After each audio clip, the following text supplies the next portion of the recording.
India में शायद ही कोई ऐसा घर होगा जहां आपको आम का अचार नहीं मिलेगा। क्यों, ठीक कह रही हूँ ना मैं?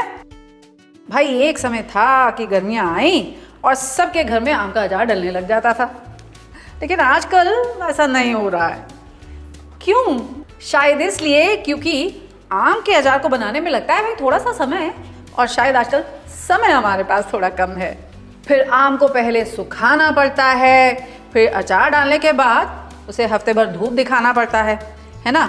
और आम को सुखाने के लिए शायद आजकल हमारे घरों में उतनी जगह भी नहीं रही, है ना? फिर इस बात का डर भी रहता है कि कहीं घर का बना हुआ जो अचार है वो खराब ना हो जाए। बाजार का अचार खराब नहीं होता है ना, इसलिए। तो आज इन सारी प्रॉब्लम्स का सलूशन है मेरे पास, एक ऐसा आम का अचार जो बनेगा केवल 10 मिनट में और खराब भी नहीं होगा। तो आज आम के अचार बनाते वक्त जो भी प्रॉब्लम्स आती हैं या फिर किन चीज़ों का आपको खास ख्याल रखना है, ये सब आपके साथ शेयर करूंगी मेरी आज की 5 स्पेशल टिप्स के साथ। तो फिर शुरू करें।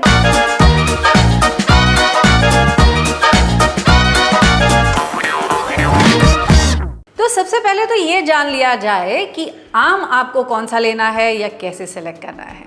देखिए, हम नॉर्थ में तो यूज़ करते हैं तोतापुरी आम का, और जब ये पकने लगे ना, ठीक उससे पहले हमको आम ले लेना है। आम कच्चा होना चाहिए ऑफ कोर्स, लेकिन कैसे पता चलेगा कि ये आम ठीक है कि नहीं, बहुत ज़्यादा पका हुआ तो नहीं है अंदर से? तो देखिए, स्टेम साइड के पास से अगर आप इसे इस तरह से प्रेस करके देखेंगे ना, ये एकदम फर्म यानी कि टाइट होना चाहिए। अगर ये आम टाइट है तो ये अचार डालने के लिए बिल्कुल ठीक है। तो ये थी आपकी टिप नंबर 1। अब जैसे आपने देखा, ये सारे आम मैंने अच्छे से धो करके पोंछ लिए हैं। ये बहुत ज़रूरी है ताकि हमारे आम पे कोई भी गंदगी ना रह जाए, जिसकी वजह से हमारे आम के अचार के खराब होने के चांसेस बने रहेंगे। तो अब अगला काम हमें क्या करना है? अगला काम हम ये करेंगे कि इसकी ये जो स्टेम है ना, इसको काट करके निकाल देंगे। इस स्टेम की वजह से आम के अचार के स्पॉइल होने के चांसेस रहते हैं। अब क्योंकि मैं इंस्टेंट अचार बना रही हूँ ना, इसलिए मैं इसके पीसेस बहुत बड़े नहीं रखूँगी, इसे थोड़ा छोटे पीसेस में कट करूँगी। आम का अचार बनाने के लिए आप रामकेला, नीलम या गोला, इन वेराइटीज़ का आम यूज़ कीजिए, क्योंकि इनकी खटास बहुत अच्छी होती है और इनका पल्प कंटेंट भी बहुत अच्छा होता है।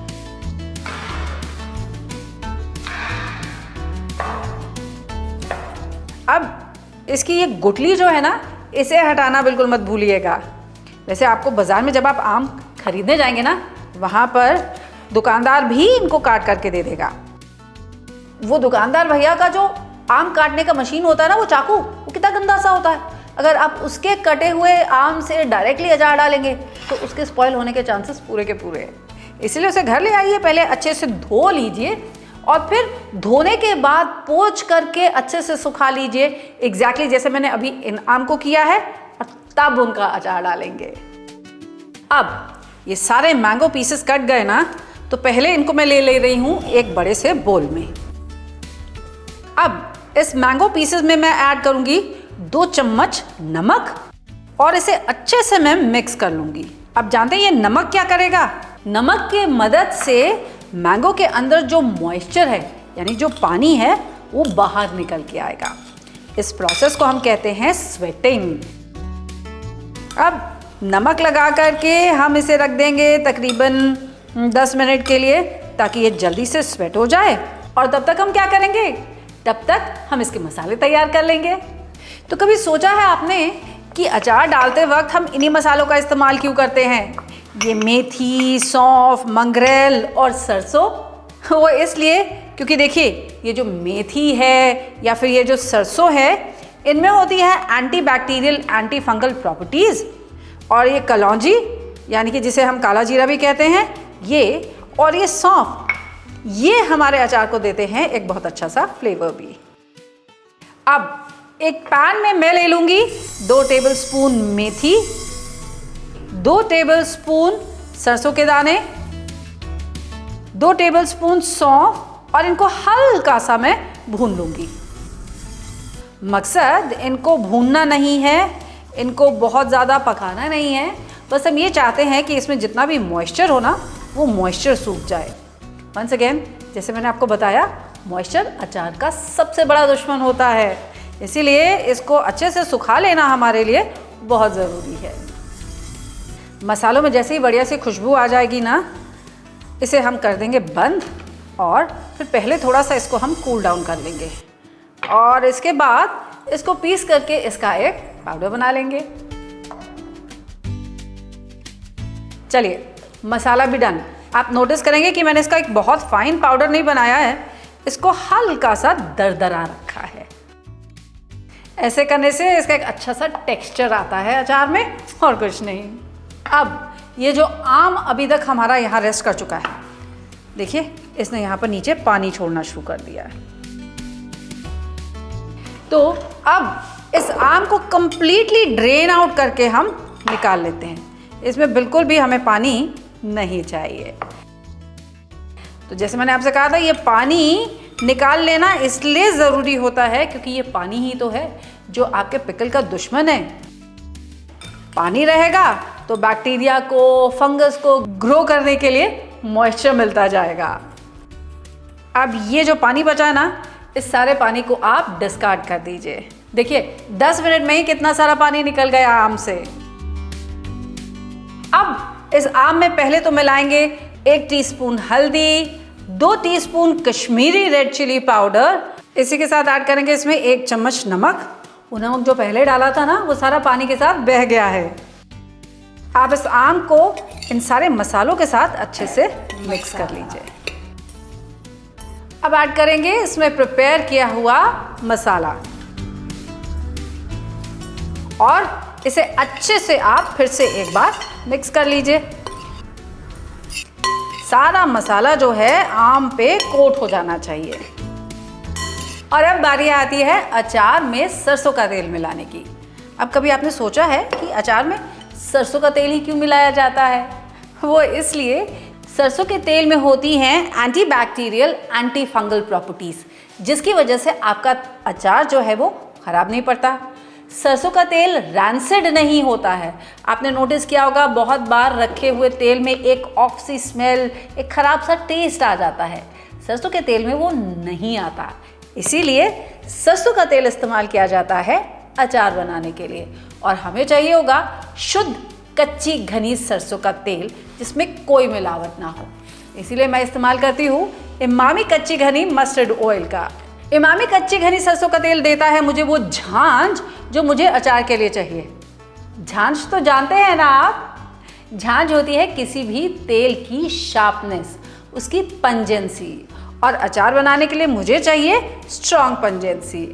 और जानते हैं, झांझ तो मेजर की जा सकती है, इसीलिए इमामी अपने बॉटल पे आपको लिख करके बताता है कि तेल में झांझ कितनी है, माइल्ड, स्ट्रॉन्ग या सुपर स्ट्रॉन्ग। और आपको जैसी झांझ पसंद हो वैसा तेल आप चुन सकते हैं।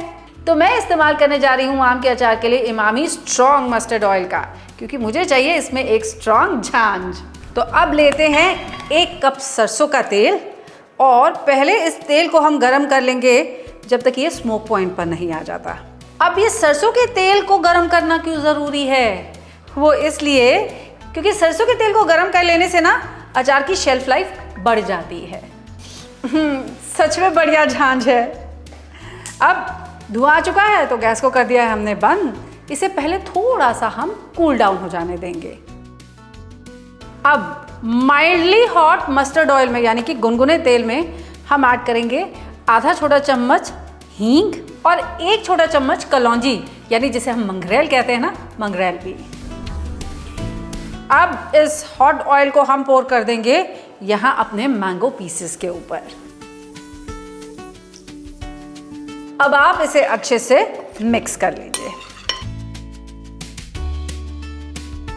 अब एक इंग्रेडिएंट इसमें मैं और ऐड करूंगी अपने मैंगो पिकल की शेल्फ लाइफ को बढ़ाने के लिए, और जानते हैं वो क्या है? वो है थोड़ा सा वाइट विनेगर, यानी कि सफ़ेद सिरका। अब क्योंकि ये अचार में लंबे समय तक धूप नहीं दिखा रही हूँ ना, तो इसको जल्दी गलाने के लिए और इसकी एसिडिटी को थोड़ा सा बढ़ाने के लिए, जैसे मैंने कहा, ताकि ये अचार ख़राब ना हो, हम ऐड करते हैं इसमें थोड़ा सा विनेगर। एग्जैक्टली वैसे जैसे आपके बाज़ार के अचार में होता है। ये विनेगर इस अचार को जल्दी पकाने में भी हमारी मदद करता है। भाई अब हम इंस्टेंट अचार बना रहे हैं तो इसका जल्दी पक जाना भी तो ज़रूरी है कि नहीं? इसीलिए हमने इसमें ऐड किया है वो विनेगर। अब इसे चाहे अभी एंजॉय कीजिए या स्टोर करके 2 दिन बाद ये थोड़ा मैच्योर हो जाएगा, इसका फ्लेवर और इम्प्रूव हो जाएगा। लेकिन यकीन मानिए अभी भी इसका टेस्ट बहुत अच्छा आएगा। तो अब आती है बहुत इंपॉर्टेंट टिप स्टोरेज के बारे में। अचार को हमेशा स्टोर कीजिए clean sterilised glass bottles, ceramic jars या स्टेनलेस स्टील के बर्तन में, प्लास्टिक में कभी भी नहीं। क्यों? क्योंकि स्टेनलेस स्टील या ग्लास या सेरेमिक ये होते हैं नॉन रिएक्टिव। आपके अचार में वो जो एसिड होता है ना, जो खटास होती है, उसके साथ ये मटेरियल्स रिएक्ट नहीं करते और इनमें अचार रखने से आपका अचार जल्दी खराब भी नहीं होता।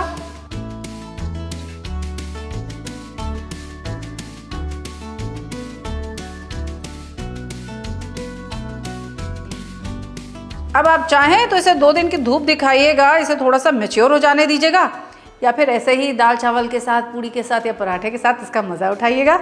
लेकिन हाँ, मुझे ज़रूर बताइएगा कि ये इंस्टेंट वाला पिकल आपको कैसा लगा।